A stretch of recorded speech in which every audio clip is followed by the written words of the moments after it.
সাল্লাল্লাহু আলাইহি ওয়াসাল্লামের আদর্শ এবং তা থেকে শিক্ষা নিয়ে আলোকপাত করবার জন্য। যে নবী সম্পর্কে স্যার আইজাক নিউটনকে জিজ্ঞাসা করা হয়েছিল যে স্যার तमाम পৃথিবীর বুকে মহামানব মহানেতা হিসেবে আপনি কাকে নির্বাচন করিবেন, তখন তিনি মাইকের সামনে এসে বলেছিলেন হযরত মুহাম্মদ সাল্লাল্লাহু আলাইহি ওয়াসাল্লাম is the prophet and leader.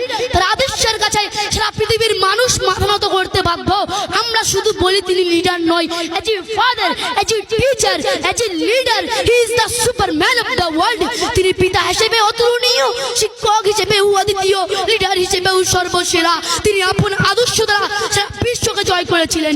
সুপরিস্থিতি আজ থেকে 1450 বছর পূর্বে আরব দেশের মক্কা নগরীতে জন্মগ্রহণ করেছিলেন রাসূল সাল্লাল্লাহু আলাইহি ওয়াসাল্লাম।